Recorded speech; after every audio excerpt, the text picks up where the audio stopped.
Level up, 7 conseils à appliquer maintenant, c'est ce que l'on va voir dans la vidéo à venir.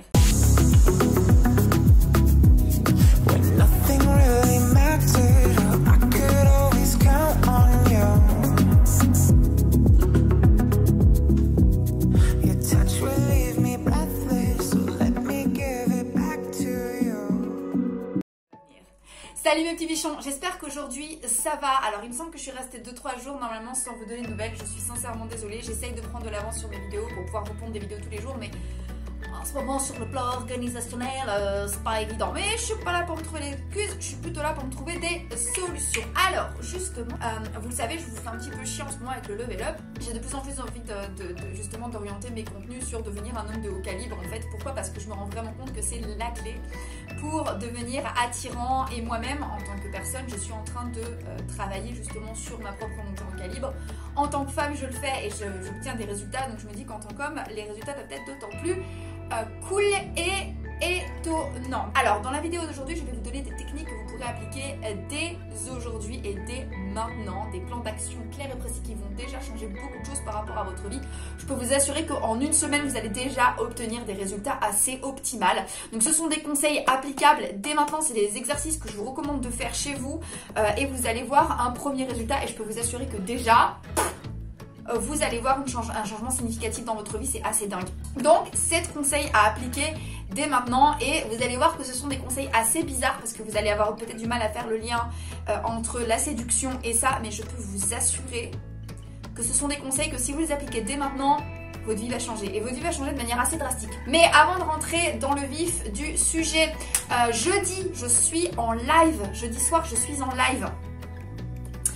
Donc je vous propose en fait les gars de faire un live du jeudi soir, voilà, sur les coups de 18h, 19h, 20h. Dites-moi d'ailleurs en commentaire quelle heure vous irez le mieux. D'ailleurs je ferai sans doute un petit sondage pour vous demander quelle heure vous conviendrait le mieux. Il me semble que pour beaucoup d'entre vous, vous préfériez quelque chose aux alentours de 20h. Je pense que je ferai des lives maintenant tous les jeudis soirs. Voilà, dites-moi si ça vous intéresse, dites-moi si c'est ce que vous voulez. Je pense qu'on fera ça comme ça. Donc 7 conseils à appliquer dès maintenant. Alors conseil numéro 1. Alors vous allez vous procurer un petit cahier comme celui que j'ai maintenant. Vous allez tenir en fait pendant une semaine ou deux l'intégralité de vos dépenses. Et je peux vous assurer que ça va être assez dingue parce que vous allez peut-être avoir affaire à des prises de conscience majeures. Et là vous allez me dire, attends là, c'est quoi le lien entre ma propension à pécho des filles et prendre un cahier et de marquer ce que je dépense? Alors tout simplement parce que vous vous rendre compte en fait de où est-ce que vous placez vos ressources, et notamment votre ressource argent, ça va énormément vous aider pour voir en fait quelle est la part d'argent que vous allez pouvoir investir, et vous allez pouvoir utiliser votre argent comme une ressource beaucoup plus intelligente. Alors qu'est-ce que vous allez faire de cet argent que vous n'allez pas dépenser? Parce que du coup vous allez avoir une prise de conscience. Cette prise de conscience, c'est waouh, tout cet argent que je dépense alors que je pourrais ne pas le faire. Et du coup ce que vous allez pouvoir faire, c'est que vous allez pouvoir utiliser tout cet argent que vous n'allez plus dépenser pour l'investir, et à ce moment là vous allez l'investir dans votre propre évolution, dans votre propre level up, dans vos propres ressources. Moi c'est quelque chose que j'ai fait, je me suis amusée en fait à écrire en fait ce que je dépensais, et je me suis rendu compte que je dépensais beaucoup d'argent pour rien et beaucoup d'argent en conneries, et à partir du moment où j'ai compris ça, j'ai commencé à investir un petit peu plus dans ma propre évolution. Donc conseil numéro 1, vous notez ce que vous dépensez. Alors conseil numéro 2, conseil numéro 2, vous faites la même chose avec ce que vous mangez potentiellement. Si vous savez que vous avez des problèmes de santé qui sont potentiellement dus à votre alimentation, ou si vous ne vous trouvez pas votre goût physiquement, si vous avez l'impression par exemple que vous avez un certain embonpoint qui ne vous plaît pas, que vous n'êtes pas en fait à l'aise avec justement votre corps et que vous n'aimez pas votre corps. Avant de souscrire, là en plus on va arriver au mois de janvier, avant de souscrire au club de gym à l'année, moi je vous recommanderais déjà de prendre la peine de noter ce que vous mangez. Ça aussi ça a été pour moi un truc qui a énormément changé ma vie, le fait d'écrire de quoi noter, parce que je me suis vraiment rendu compte que je mangeais bien au-delà de ma faim, que je mangeais pour les mauvaises raisons. Donc le fait de noter ce que vous allez manger, vous allez peut-être avoir des prises de conscience par rapport à la qualité de vos aliments, ou par rapport à la quantité des aliments que vous ingurgitez, ou par rapport en fait aux raisons pour lesquelles vous mangez. Peut-être allez-vous vous rendre compte qu'en fait vous n'avez pas faim du tout, mais que vous mangez pour des raisons sociales, ou que vous mangez parce que vous vous ennuyez, ou que vous mangez parce que c'est une réponse à une mauvaise nouvelle. Alors je sais que c'est assez féminin la nourriture comme réponse émotionnelle. Mais je sais aussi que les hommes ne sont pas exempts de ça et que en ce qui vous concerne, vous pouvez très bien vous rendre compte également que la qualité de vos aliments laisse à désirer. Donc ça va être un deuxième conseil. Si vous l'appliquez pareil, vous allez vous rendre compte qu'il y a pas mal de choses à changer. Troisième chose que vous pouvez appliquer dès maintenant, vous respirez par le ventre. Alors ça, c'est un troisième conseil pareil, mais vous allez me dire, mais c'est quoi le fait? Pourquoi est-ce que tous ces conseils-là ont l'air autant détachés en fait des résultats escomptés? Mais tout simplement parce que ça commence par là. Ça aussi c'est quelque chose que j'ai fait qui m'a énormément aidé. C'est que je médite moi assez régulièrement.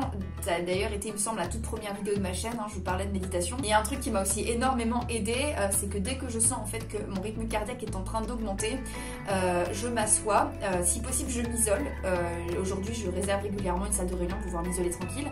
Et je respire par le ventre et je compte ma respiration. C'est quelque chose que je fais faire des fois à mes élèves. C'est une respiration donc 4, 3, 7, 3. C'est-à-dire que j'inspire pendant 4 temps, je maintiens ma respiration pendant 3 temps, j'expire pendant 7 temps et puis après j'essaie d'étirer le plus longtemps possible. Et ensuite je maintiens à nouveau ma respiration pendant 3 temps et j'essaye en fait de ralentir la cadence. Ça veut dire que plus ça va et plus les temps sont lents et en général au bout d'un certain temps cela a baissé en fait mon niveau de stress, mon niveau d'anxiété et du coup j'ai l'esprit un petit peu plus clair pour prendre de meilleures décisions et je peux vous assurer que ça change tout. Quatrième chose que vous pouvez faire et qui peut changer votre vie dès maintenant, vous faites un tour dans votre garde-robe les gars et vous voyez s'il vous manque des basiques. Alors qu'est-ce que c'est que des basiques? C'est une paire de chaussures de ville noires ou marron foncé, quelques chemises blanches ou quelques chemises bleues ou quelques chemises rose pâle, un bon blazer bleu marine, des pantalons assortis ou des jeans bruts.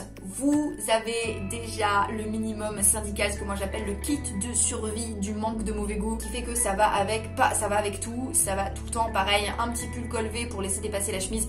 C'est le b.a.-ba, c'est le basique, mais je peux vous assurer que si vous avez ces éléments-là et de très bonne qualité dans votre garde-robe, ça va déjà aller beaucoup mieux. Autre chose que vous allez pouvoir faire dès maintenant, et ce sera mon 5e conseil il me semble, prendre une heure de votre vie, vous asseoir et vous demander ce que vous êtes prêt à tolérer par amour et ce que vous êtes prêt à ne jamais tolérer de qui que ce soit. Je vous le dis tout le temps, je vous le répéterai tout le temps, il faut poser ses limites dans la vie et je vous recommande clairement de prendre le temps de vous asseoir et vous demander quelles sont ces limites. Qu'est-ce que je suis prêt à accepter de la part des gens qui m'aiment, ou qu'est-ce que je ne suis pas prêt à accepter, sur quoi est-ce que je suis prêt à transiger. C'est pareil, un des b.a.-ba qui va vous aider tout de suite à monter en valeur. Autre chose qui va énormément vous aider, ça va être de décrire votre journée idéale. Ça, c'est un exercice que je fais faire aussi beaucoup. Je vous recommande en fait de vous asseoir, pareil, et d'écrire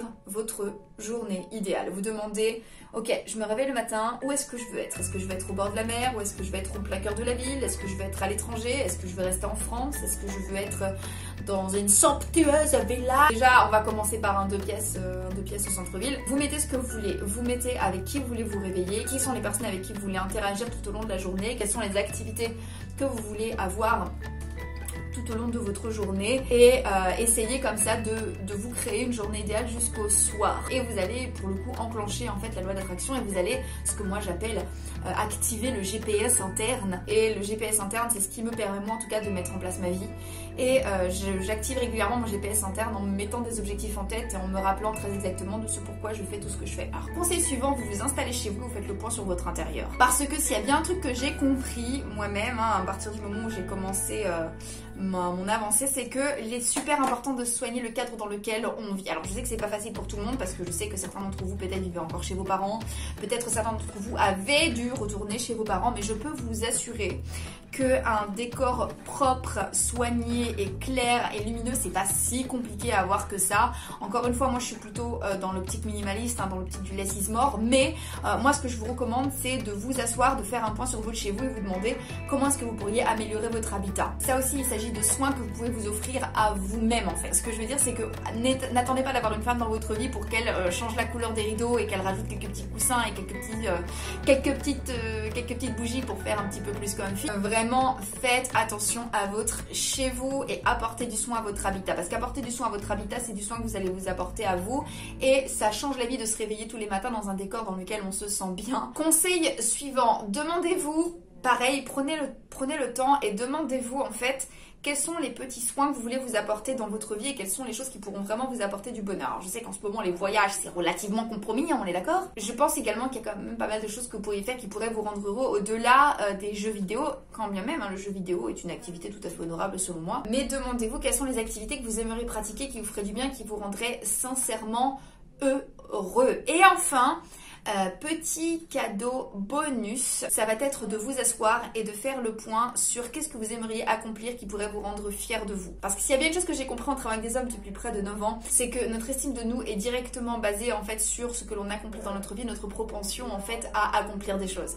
Et je vous recommande franchement de vous lancer un défi dans lequel vous allez pouvoir exceller, dans lequel vous allez pouvoir travailler, vous améliorer. Et moi, très régulièrement, je me lance des petits défis. Des fois, c'est des petits défis à la con. Des fois, c'est des petits défis... Des fois, ce sont des défis un petit peu plus compliqués à gérer. Des fois, ce sont des défis un petit peu plus longs et qui demandent un petit peu plus d'implication émotionnelle. Mais en général, je peux vous dire que le fait régulièrement de relever des défis et de se voir monter en puissance et en compétence dans certaines choses va modifier en profondeur votre estime de vous. Donc voilà, il me semble que j'ai tout dit pour aujourd'hui. Encore une fois, je vous le répète, il y a un live jeudi, donc soyez là pour le live du jeudi. Je vous fais d'énormes bisous, prenez soin de vous et comme d'habitude, n'oubliez jamais que c'est une petite fiche comme moi y arrive, tout le monde peut y arriver. Donc maintenant, c'est à vous de jouer.